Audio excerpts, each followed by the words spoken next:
India doesn't take young women seriously. 43188, I know why you call it that. Dhruv and Kanika's shirt copy that I've seen. Oh my God. With Akshay, it was the same thing. Like, you know, he's like, I can style a look well, you can design a look well, like just figure it. But I have to say, men are great shoppers. I have seen a different side of men's shopping when it's with designers. Yeah. It's a very interesting story. I was doing this work for Ogan Man when they were launching their store, and I was helping them with that. And I invited a lot of the boys, right? I'm like, guys, this one's for you. Like, you know, you guys have all been sitting at home, now come for this store opening. And a lot of them showed up, and age no bar, okay, across the board. I just felt that there was a lot of designers who were there already. Like Suket was there, Divyam was there. You know, all of them were helping the men shop. And I saw a different side of the men. Like, no, none of their wives were saying buy this, buy this, buy this, or none of their girlfriends were saying I don't know. It was the men talking to the men. And sweet. And it was really sweet to watch. So I felt like when your collection came out for menswear, I was, you know, really happy to see guys approaching it with a lot of confidence and ease, and being like, yeah, I think I could. This looks kind of cool. I haven't seen this on the market, or you know. These pants are exaggerated, but this is still cool. I can work with it, you know. Or like they came and they were all like, you know, go like taper down. So it's interesting to see. So it's nice men to shopping. See that. Yeah, and I feel like, but that's also missing in the Indian market. It is. There's nothing which is no regular wear. Like, where do you go? Like, you do a Massimo, you do so and so. But otherwise, if you're going to the designers, it's usually occasion wear. I mean, and now I think that's changing, thankfully so. Because again, thanks to Instagram, I scroll and I see so many people coming up with interesting menswear. And I have a few brands that I really think that are my go-to when I need to, for gifting or for my husband or whatever. But I think that's really interesting that you know, forayed into menswear and you experiment. So is that here to stay? Or is that just a collab? It's going to stay. We're working on the next drop. But with men, what we do is we'll drop like one collection a year. Like a capsule? Like a capsule. Because I think that works and there's enough going on for the brand. So till the time my team doesn't grow, we're going to focus on one collection for men, one festive collection for women, and one contemporary collection for women. And then just keep having. So it's a 3-drop per year for the brand? Yeah. Okay, cool. And tell me something like an exciting collab idea that you have that you want it to come to life. It can be the most bizarre one. I have lots, and whenever I've approached them, they've just told me like I'm dumb. But no, please don't say that. But also, I want to know what these are. Like, I want to know, like, there are no strings attached, right? So you can go anywhere across the world if you want to. I mean, I want to do like something in wearable tech where, you know, you have whatever your affirmation is, it's somehow ingrained in your, maybe it's a ring or a bracelet or something, and it's also tracking your fitness parameters and the works, because I love health, I love fitness, I need to know what's going on inside my body. This morning I got my blood work done, so it's just like, for me, my blood work is just like, you know, I need to know what's going on. Not like, okay, like so-and-so doctors asked for it. But I just internally. And I think I want to know if I can somehow make that as easy as an Apple Watch, but within the 43188 realm of things. So you mean like, you know, like you have a ring now, right? That you can wear. Yeah. So, but your collab, how would 43188 fit into maybe it? like a tech company who can figure out, you know, and then we design it, make it a little more like chic. Okay, so you want to do some tech collab. That would be exciting. But like that's kind of cool. Yeah, but it's also like, I think, way into the future. I mean, you never know. Like, listen, this is the future. We're living in the future. So, okay, that's a cool idea. And any other collab that's already happened that's out there that you love, apart from yours? I haven't seen much, to be very honest. But I really do. I love what Loewe does with with their, you know, like how they've just done those teapots. Like, love those. I just think it's so cool. Those baskets they had done 2 years ago. Like, it was just incredible how the craftsmanship had like come in together. And so you like seeing those? I like seeing those. I want to see like beyond fashion, but how many clothes can you wear? You know, like, it's again. When it's a subjective question. I'm obsessed with home these days, and I'm like, you know, how can I make so and so look better? Can we do something with it? There's an expo going on in Greater Noida right now, which I'm going to head to, which is all about, again, just craft. And can you use that craft in clothing and accessories in your everyday, day to day? Right. And for me, those collabs are really interesting. Okay, but that could be something you could do. I mean, so we're always exploring. Things, it's always figuring out what next, who next. Right. And that's also a way of pushing the brand forward, like you asked earlier. Like how many staples can we do? So collab is definitely one of the ways forward. Yeah. We know that you are the elevated basic queen, but not so basic because you're in practically everybody's wardrobe.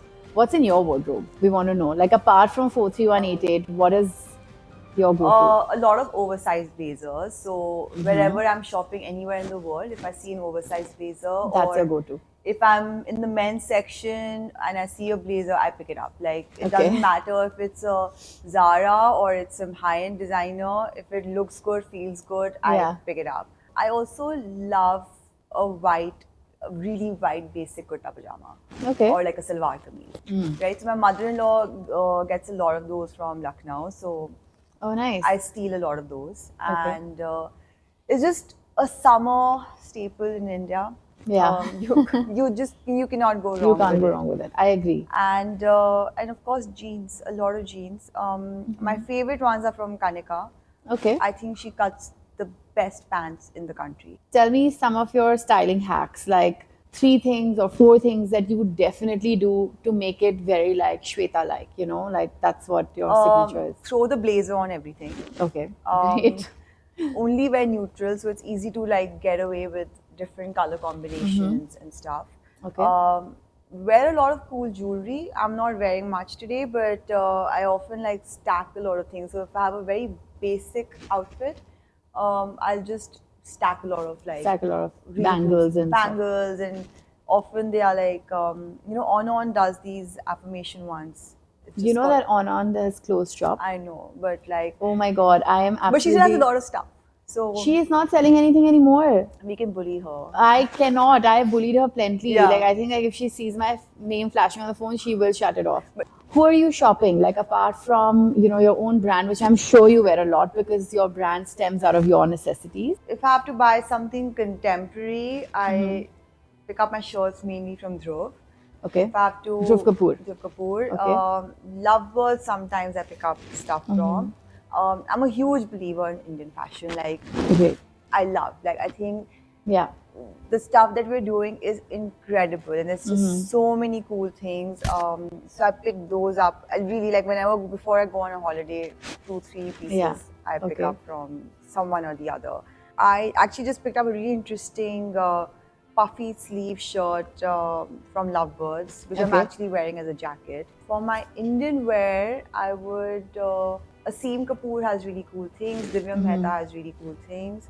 And because they're also not too much on the eye. Yeah. You can. That's also your sensibility, right? You like more cleaner cuts. Sort of, right. Still love AKOK, Anamika, huge fan. Yeah. But I'm shifting more towards AKOK and moving away from Anamika main stuff. I think that was the goal behind the brand also. Not slides their way into your basic. So tell me, when you do shop and when you have all these things and when you style it together, do you feel that there is something that you see in others that you feel like correcting? Because once you have a sensibility. So what do you see in others, the way other people style, that you feel like correcting or something that needs correction? Simple things. I think we need to move beyond how we see an outfit in a lookbook. We don't have to dress the same way. Okay. It bugs me to no end when designers are like, no, you have to buy the whole look. And I'm like, no, your pants don't have the right fit. I don't really like this situation. I only want the shirt, so let me just buy the shirt. So feel that natural connection to mix and match, and I mean that's also like separates. It just makes more sense, right? Okay. So I don't like it when designers are like, no, you have to buy head to toe, because what that does is then customers are buying it or wearing it head to toe. And then you're not wearing, you're not a Shweta, you're not a Priyanka, you're not like a Kajal or whoever, then you're a Lovebirds or you're a Dhruv Kapoor or you're whatever. And that's not the point. I think we need to inject our personality in.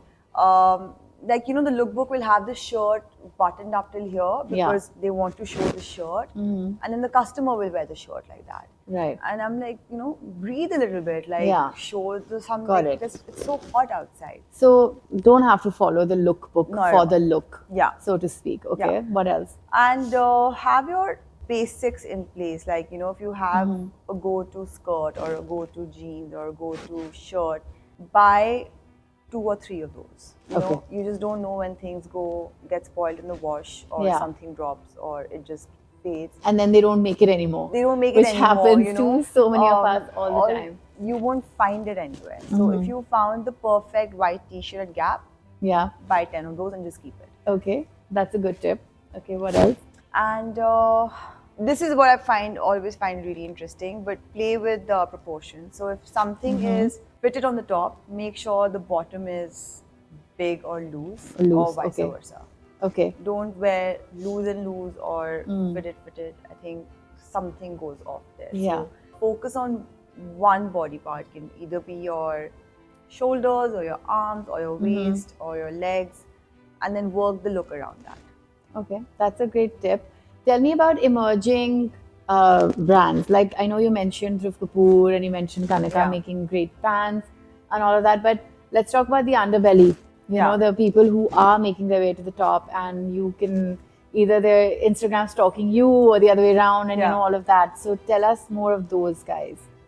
There's only one on my radar currently, that's Archive City. I think he's doing some really cool shit. Like, the denims are bomb. The way he's cutting his clothes, the narrative, the storytelling, everything's on point. And it's just so exciting. And, you know, it's worth checking out then. It's also so simple. There's nothing to it. It's just denims. Like, that his only focus is on denim. Which I think is what we're going back to our conversation with having a USP, right? Like, once you have that and you master it, then you tend to get just tend to do that. Like, even Delhi Vintage Co. Like, I love their stuff. Very simple. Very like, cool. I will only work with textiles and I'll pick up fabrics from which are like discarded and I'll work in this I mean, far from shape. simple, but yes, like you said. Know, it's his concept and point of view is so on point. Right.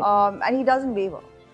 I think, but again, these are brands which are not scared of anything. And also, I've noticed they've been in the industry for a while before jumping the gun and being like, I want to be a designer. Right. It's not that. It's like, you know, I have something to say, so this is why I'm doing it. Yeah. And I think to, you know, re-innovate and recycle and reuse, and that's the new way to sort of also look at things, because I think that goes hand in hand with slow fashion, also like, you know, all of those good things that are coming to the industry.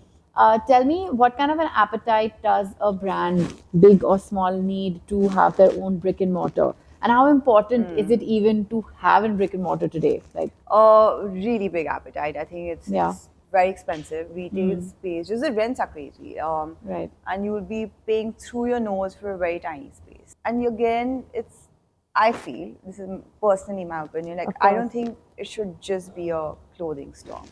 Okay. It needs to be an experience center, because customers are shopping everywhere, right? They walk into your store. For example, what Apple does, they walk into the store, you see the stuff, but you place the order online and you're like, okay, fine, the clothes will come in, unless of course you want to wear the next day, but they'll be at my house in the next 2 or 3 days. So you're saying that that you need a very big appetite to have a brick and mortar, but if you do have it, then it should be more experiential and not just like clothes hanging and selling. And also you have to have the understanding that it's not a simple ROI on it. You know, you're paying a certain amount of rent, so do not be in the assumption that, okay, fine, I will sell, say, 100 clothes this month from this. They're coming to the store, but they're shopping on your website. So you need to account for that. Right. So it's not like black or white. It's a very gray area. So to make, of course, your investors and the finance team understand it, again, there's a lot of research. And I mean, in today's space, you need to have guts to open something which is fairly remarkable. I feel like it's also, it's a lot of people don't feel that way anymore, right? Because they're not opening the brick and mortar. They're like, listen, we'll just do it through Instagram and do it through, you know, like. And why not, you know? I mean, for us also, the reason why we're not opening a store is one, we're not getting the place we want or the space we Okay. want, the kind of space. What we is want. the space that you want? I need a big space. Like I won't Okay. be happy with just like Yeah. one Khaka in Khan Market, right? Like Right. you need to have space which Yeah. people can walk through. If I want to have a garden there, I can. If I want to Hmm. have a cafe there, I can. If I want to just, I don't know, The have whole holistic experience, like a you holistic said. experience. Right. If I just want to have like, I don't know, just a big couch and that's it, like, Hmm. you know, why not? And if my website's doing great, or touchwood, like we have retail partners where people can see the clothes. Of course, the disadvantage is that you can never see everything together. Yeah. So people do miss that. But I don't like to do things half-heartedly. I feel like if you're doing something, you're putting money behind it, it needs to have a really strong reason why someone wants to come in again and again into that space. Right. Even if it's just to have coffee. But, Yeah. you know, what drives that person into that store? Fair. I mean, I think, like you said, if it's an experience, then that person also comes again and again to experience that, or brings and why up should people. they? I mean, like, you know, the traffic is crazy, it's really hot, or it's really cold, or it's really like the roads are broken. Just generally annoying to It's genuinely annoying to sit in the step car. up, Like, yeah. and, you know, we're all busy. Yeah. Most of our clients are young moms. They don't have time. You know, they Yeah. have a job, they have their kids to take care of, they have school Right. drop-offs. And then, you know, time when they just would rather go to the gym or like Yeah. sleep. So, how do you identify which stores to be at, where to position yourself? Because, for example, if you're in, like, let's say 10 stores, Yeah. then you may not need the brick and mortar, right? So, how do you choose that, and how do you get into those stores? Like, how is it easy to, you know? I've learned the hard way, but Yeah. we really value culture in our company. Okay. So, say if I'm working with you, I need to know that like your culture is similar to mine. And by culture, I don't mean religion or country or whatever, Right. but how you approach life, how do you work, do you have the same values, do you have the same ethics or not? Right. Because it really bites you in the ass if it's If it isn't not the same. aligned. You know, even we prioritize culture even when we're hiring people. So Okay. you know, if there are two candidates and one is like mad talented but like super lazy, we will choose the other one because that laziness will infect the entire organization. But coming to that, so of course culture is one big part. They need to have designers who we think are at par. Nothing which is super high end or nothing which is super low end. It needs to be at par. So like, you know, someone coming in has a clear idea. It needs to be in a convenient location because we Yeah. do want to offer our customers convenience. The infrastructure of the store needs to be in a particular way. Which means, and to do that, you know, it's really simple. They need to have the back end to be able to proper accounts team, proper dispatch team, QC team. Yeah. Because all these things really take a toll on our own team if, say, they don't have a proper QC team. Right. Tell me more about getting a show on like a Lakme and an FTCI. Again, these are questions I'm asking on, you know, a lot of people who are still growing, wanting to do these shows, and some of them are living in a bubble, Yeah. thinking that, oh my gosh, it's just going to make me or break me and all of that. Yeah. So we want you to break some of those things down for us. Yeah. How do you get to a show when you do? What's the BTS of that? Back end. And it's definitely you a know, great opportunity. Yeah. You know, if you're a young designer and you get the opportunity to do it, 100% go for it. It's also very expensive. Okay. So wherever you can cut costs or get investors or sponsors in. How expensive are we talking? I mean, the show itself at Lakme, I mean, for example, would maybe cost you around, I'm talking bare minimum, say around 6, plus you have to, you know, pay for shoes, unless you get sponsors, jewelry, styling elements, Yeah. you know, your press gifts, your invites, your seating chart.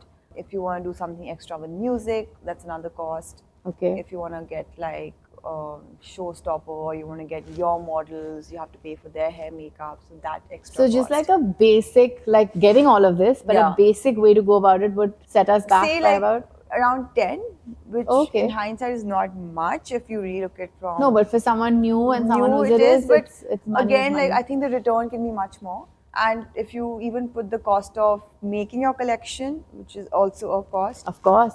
that would be around another 3 to 4 if you play it right. Yeah. And then your marketing, where are you selling? See, even if you make a basic website, and Shopify makes it really easy. I think you can park around 20L, 15 to 20L to have a basic team, not a slightly above basic team to help you do something. For one show. For one season, I would say. For one season. Yeah. Okay. But you do see the benefits. Like you feel like. I mean, of course, it gets you the reach, right? You might not make money in the first show or first season. But say you do it continuously for 3 to 4 seasons, and say you invest like a CR in, and then you have, maybe it's on your 5th season that the money comes back. For me, it took me, I would say 6 years to break even. Really? Yeah. Oh, wow. Okay. And again, I come from a very privileged background, so, for me, it was easy. There are enough people who are laughing at your misery, and you were like, right. Oh, she's not doing well now, ha ha, like, told you so. Right. It's that mental stress, and that takes a toll on you.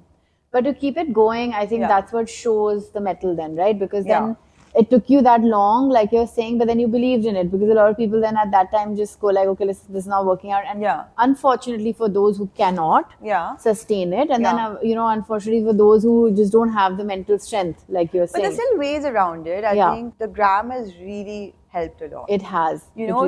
Say you're someone really interesting, and you I don't know, reach a Diet Sabya whose reach is incredible. Yeah. And that gives you the main push. Do we know who he is? Sorry, I'm like off track. Do you know who he is? No. Or he is, or she is? I mean, it can be. I feel like so gossip girlish when I talk about Diet Sabya, because I'm just like, wait, do we know who? And I don't know why I feel like it's a he. Yeah. Is it? I mean, it not? Everyone has like a guess per se, but I think the idea of Diet Sabya, right? Like the reach, and I think the reach is because the community that is garnered, built. Right. And that community, when it supports the community, so say like you're a follower and you're like, hey, I've done something, can you put it up? They're like, yeah, that's cool, let's put it up. I think he just did like a whole list of. He's doing it for the indies. And I found some really cool brands there. I don't know why I keep saying he. Please ignore. I don't know if Diet Sabya would ever watch this, but like whoever, whatever. Right. Say, and I think I found some really cool brands there. Yeah. The stores are looking at it. The retail, the stylists are looking at it. A lot of the customers are looking at it. So it's definitely a great avenue. So it's a great avenue, and that's not the only avenue. So reach out to as many people, and you have to put yourself out there. Yeah. So again, you have to be shameless. Ask your friends to wear it, support it. Everyone's a content creator. Yeah. So I would say yes, you have that investment in Fashion Week, but there are also like hidden investments that you can take. If you can't afford to pay an influencer, the money they ask for a post, ask them, can I gift you an outfit, and would you barter your way through it? Barter your way through it, and also find influencers or KOLs who match your aesthetic. So say if I'm someone who only wears white shirts, and tomorrow you're giving me a little black dress to wear, my audience is not going to connect with it, and it's a waste of money for you. So find someone who wears white shirts, a black dress in a really interesting way. Give your black dress to that person. And then see how that blows up. Yeah. Right? I think that's interesting. Just word of mouth, there's no other marketing than word of mouth. I mean, that of course is like the number one, right? Like people asking you, where's that outfit from? And me telling them, listen, go to her, she does fab, is like sold it's sold. There. Right. If you can hack the performance marketing game, it's the cheapest marketing tool. Yeah. I think you're paying around $20 to $50 per click. I think you know better. But we have some people in the room who can help us. So say you're paying $20 to $50 for a click, but your product's for like 10,000, and then someone is buying that 10,000 rupee product. Yeah. So your investment on it is not much. It's not much. It's much cheaper than putting a billboard or a newspaper ad, which used to be done back in the day, or investing in magazines. I think it's just that. I mean, I'm not as close to the fashion industry, like in it, like you are. Like you're much closer to the whole fraternity, and you have that much more influence. But to me, for example, I think there's a huge internship culture that's missing. But I'm not talking about, like, I know the interns, of course, everybody has them. but I'm talking about a very organic internship culture. Like I go online and I say I want to, send my resumes here, and then an organic hiring. Yeah. Like I feel that a lot of, kids who have the access to the designers or whoever they want to work with, they would approach it through their parents and their parents would set it up, and that's great. I Yeah. mean, more power to them, and I don't think anybody should deny them of that. But that one person who has no way of getting to them except that they are a storehouse of talent and they want to work with somebody and learn something. Yeah. So I feel like that is missing. And how do we, like how do they approach that? And I want to even make sure that maybe I can promote it. Like, if are you looking for an intern, and Yeah. I, put it out on my platform, and we go through people, Yeah. and finally get you maybe a rising star. I Yeah. don't know. I mean, So- we've stopped taking turns for the reason they just hap around, right? They'll They come just in. They'll it's they just, and I get it. You're students, you're learning. Yeah. And I feel it's a generation thing. I might be sounding old, but we had that urge to learn. Like we had that Yeah. hunger to be like, just teach me whatever. It doesn't Right. matter. But we just wanted to learn. And I feel there is a bit of an entitlement, which is in the generation now. But I do see that changing again in the kids younger than them. For sure. Maybe that's why there's such a surge of freelancers in general, because then Again, you get to work when you want to work. when you want to work. But like that real internship feeling, Yeah. which I feel like both you and I have gotten because Yeah. we've studied abroad and It's whatever. been great. It's been amazing. It like was I feel so like it, good, yeah, right? I think it shaped who we are today, because that's one thing that we learned. Yeah. Whether it's, Yeah. I mean, honestly, it's not even like, oh, I learned how to sew here. Yeah. It's more about, I learned how to handle a situation there. Yeah. And I think that gets totally missed here. So I hope that internship culture grows. But something like that, if there's something like that that's missing in the industry, I don't know, according and to I you. don't know why. Also it's like that very narrow perspective that I'm a design student. I only design. Don't ask me to do costing, or don't ask me to go for sourcing, because designers don't go for sourcing. It's the production team's job. That feels a little entitled. And you're a like, little bit there. but we've You done gotta know all of everything, it, and yeah. you've got to know everything. Like Right. even if you're like designer employed in a company, you should know where your fabric is coming from, how they're stored, where they are stored. Right. Tomorrow if you want to like do your own thing, or you're working with some other company, you need to have this data, Yeah. right? Yeah. I mean, it's good to always know what your entire process is, Yeah. right? Like, how will you ask the right questions just by Exactly, doing that yeah. one sketch? Yeah. So, yeah, I completely agree with that. So, I want to get into one of the coolest conversations is your wedding. Yes. Because it was splashed all over. I think all the publications really covered it very well. So, we've got a lot of information, but I want to know from you how that creative process began. Yeah. Not only just for your clothes and for your looks, but even the wedding itself. I know Yeah. that you put in a lot of work for the mehndi, and all the looks are very decided very purposefully. So can you tell us a little bit about that? The looks were also very last minute. Okay. Except maybe the wedding look, because Mohit is one of like my oldest friends in fashion, and He's so talented. super talented. Yeah. He promised me ages back that he's going to style my wedding. So Okay. when it happened, I picked up the phone and I was like, have to do it. It's your turn now. And then I think, so the wedding was easy to crack, because I was like, let's just go ahead with this. For the mehndi, we wanted something conceptual, bohemian, something a little more fun. Yeah.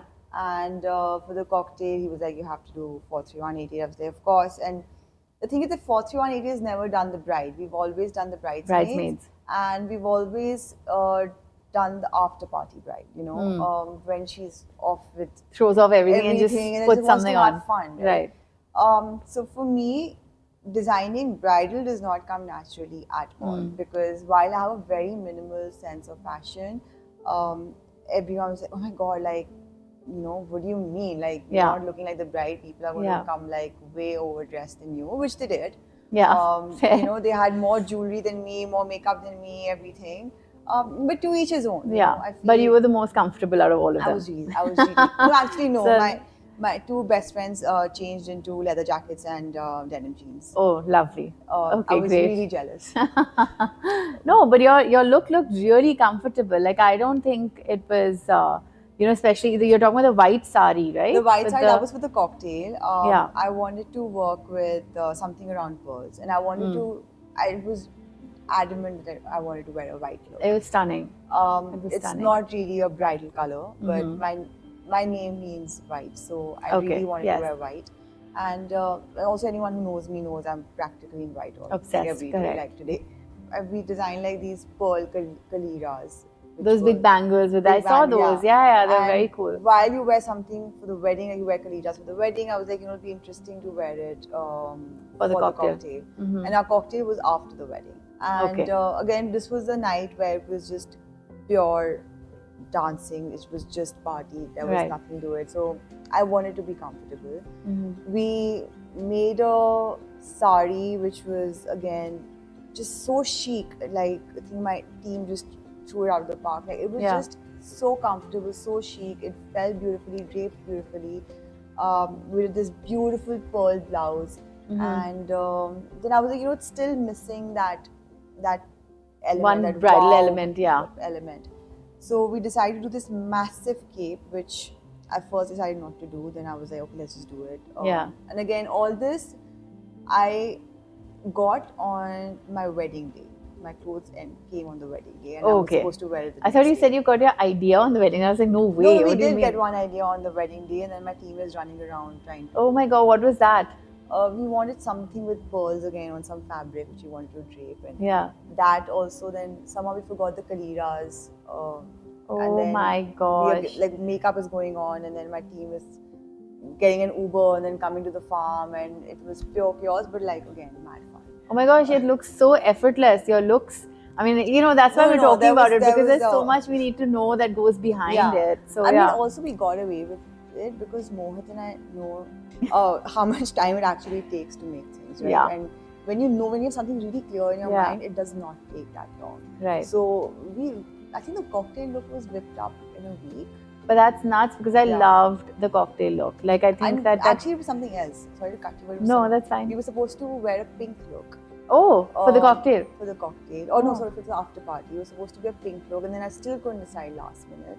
So we had 3-4 extra pieces just because.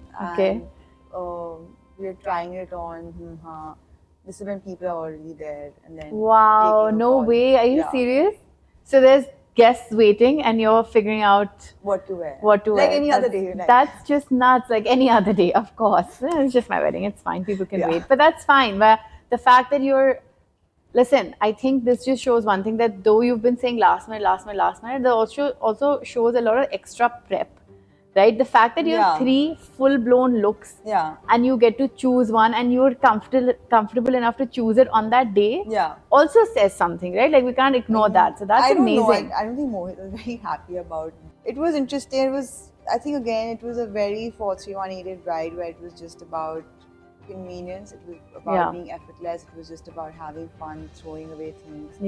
And super chill. And even for the after party, like I could not wait to get out of that car. It was too hectic, and the jewelry was thrown away the moment I slipped onto that 43188 skirt and top. And I'm not saying it because it's my brand, but it just was so comfortable. But I mean, again, sorry to interrupt you, but I feel like that's why that brand took birth in the first place. Is exactly 100%. For that, right? So you get rid of all that hecticness, and then of it, and it was so comfortable. I was like, oh my god, like finally. I was like, I love my brand. Like, thank you for existing. So tell me, how many orders have you received on that look? I'm sure people wanted the same thing. Quite a few, but we're not taking any right now. Because is that intentional? Or? Intentional, because we want to like do a full-fledged thing and working on it. I'm not too happy with how it's turned out, so we're going to keep working on it again and again to like crack it, and then we launch it properly. Because that sari, the white one, is an updated version, right? We've done like a Pret version, which we've just launched today in a collection called 9 to 6. Oh wow! And again, it's for the working woman, so. 9 to 6, we have a section for what she wears to work, and then 6 to 9, if you have something, there is things in that. So that version of that skirt is in the collection. Okay. And I think it's interesting because it's in a color, it's in a different fabric, and it's very fluid. It's already done quite well, even though like we hadn't officially launched it. Right. But a lot of people have picked it up. A lot of celebrities have worn it. Oh, nice. I mean, they just haven't put the pictures out there, so not allowed to say the names. But Mm-hmm. so it's interesting to see how big that's become, and Yeah. again how comfortable it is, and it still has that red carpet impact. It still has a wedding impact, Right. without having embroidery on it. Yeah, which I mean, you feel like you're making that again, you're making a statement with that, Yeah. right? And while that statement's not really that intentional because that's just who you are, Yeah. and Mohit has sort of also helped you see that vision through it, right? For sure, and Mohit's a genius. Like Yeah. the Mehndi look, fine, we did have the clothes. And in you're wearing a place. Kunal Rawal lehenga, which he's never done Nagavel before. lehenga, like he's a menswear designer. Yeah, he's never done a women's lehenga. But again, because he's a menswear designer, he comes from a tailoring background. How he cut the lehenga was super flattering. Very different It from. was not how the regular designers cut it. It was a Okay. very structured lehenga. Okay. Picked up some blouse, did something to it, and then Mohit was like, not feeling it. Yeah. So one day before the Mehndi, he tells his team to get these strings made. And we have zero idea what he's doing. Yeah. And gets these strings made, and he's like, puts across this lot of jewelry. So I'm getting my hair, makeup done, and he has these parandi strings, and then he puts across a lot of like fine jewelry on the floor. And I'm Yeah. like, what are you doing? Yeah. And then he starts putting those jewelry and the real jewelry Yeah. pieces right on my hair and like Wow. on the braid and all that. And then he's taking those parandi things and like stitching it on my Yeah. blouse and on my back from my hair. Yeah. And I have zero idea what's going on. I'm really nervous. It's the first function. He's doing whatever he's doing.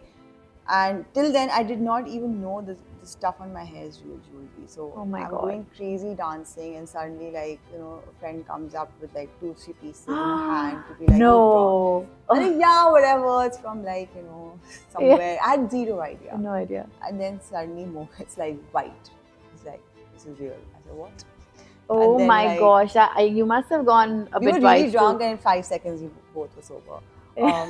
But somehow miraculously, like all the pieces were found their way back. I Okay. would like take them off right now. Yeah, they found their way back. And they found their way back, so everything was all good. But that was one of the most celebrated looks also. It was. Because I it was think, again, it stemmed from so much originality Yeah. and that creative process Yeah. that someone like Mohit can pull off and then someone like Yeah. you can carry. It's just, Yeah, it was phenomenal. definitely fun. It was also very heavy, but I Yeah. don't think it's also for everyone, Yeah, yeah, of course. So that's why I feel like you really do need to have your personality injected into Yeah. your wedding. So then when you have someone like Mohit helping you, who are your other stylists that you really, really trust your process with? Aisha Nigam is one. Okay. She's also seen the brand grow. Mohit has seen the brand grow. Aisha has done most of our shoots, and she's amazing. Like, she's on it, she's quick, and Yeah. she's really, really good. So she's one who I can do a shoot without being present there because I know Okay. Aisha will handle it. And then of course I have Akshay who I worked with on the menswear shoot. Yeah. That was great to work with. I think like when you have friends on set, the day doesn't feel like work. Yeah. And it becomes that creative process becomes just so much more fun. Yeah, exactly. Right, I agree. Exactly. So these are your top three. There any under the radar stylists that we don't know about or we should talk about, we should celebrate? I've just worked with Devanshi, and Okay. she's amazing. Okay. Her Instagram is devanshi.15, and Okay. she's not new, but I just think her perspective is so refreshing. So it's refreshing. so clean, and Okay, nice. so I really enjoyed working with her. And there are a few young ones who have really fresh perspective. Forgetting the name, but there is also most of the young college ones have some really cool work on there. They Yeah. do need to be guided. Yeah. And I don't think they can pull off like, say 20 looks in a day. But I think how they are putting things across the narrative, like that's interesting. That's interesting to Yeah. watch. Because then do you think it's because they're not fully trained to think like that, so they're bringing things out of the box, or do you think that there's I just some think natural so. talent there? Like, I mean, even like Pranav Goswami, I know, like, Yeah. he's not really under the radar anymore. But I No. just think again, like he has a fresh perspective. So, I love what he's doing with those Yeah. Bollywood voiceovers. It's so It's fun, cute. right? But It's like, really fun. It's just fresh content. I mean, of course, like that's his personal stuff. Yeah. But like even what Yeah. he's doing with brands, I think he just started Shantanu Nikhil's Mhm. thing. That was interesting. Daniel Franklin worked with him recently. Great, like really, really. Yeah. Good What did you stuff. like about the work? He's also like just there's something about his work which is effortless. Nothing is forced. Right. Nothing is like like add this also, add that also. Yeah. He's someone who keeps like once the model's on set, he'll go up and take one thing out, which is really, really important. Like that restraint Right. is really important. Right. So, and he's great with visuals. He knows exactly what will look good, what will not look good. I think he's someone like we should all be seeing a lot more of. Oh yeah. Okay. So we'll definitely check those out. Thank you so much for sharing that. I know that this will open up a lot of ears looking at all this Yeah. content that we see every day. But it's always good to get to know somebody's point of view. And if you're saying it, they must have some metal. So that's 100%. great. I want to know a fashion cause that is close to your heart. It's not a fashion cause, but I do work with Railway Children India. Okay. They are basically helping kids who are on the railway platforms. Oh wow. Okay. Either they've been left there, so they help them find their way back or have them get the support they need, or also just sometimes they just get lost. So helping them get back to their family and That's really something. I mean, that's quite a that fulfillment that you get with that must Yeah. be like on a very it's, big. I mean, it's the least we can do, and also it's. I mean, for 5,000 rupees, you can help someone find their way back home, which is Wow. really nothing. Yeah. So I think we're constantly working with them and trying to raise funds so that they can just help as many kids as possible. Okay, that's lovely. Thank you again for coming on. Thank you. This was fun. Yeah, I was trying to do a rapid fire with you, but I stayed behind that because I wanted to get so much of the other information. But thanks again for taking out your precious time, and I hope that people watch this and maybe learn a thing or two from you and your insights. Yes. Thanks again. Thanks.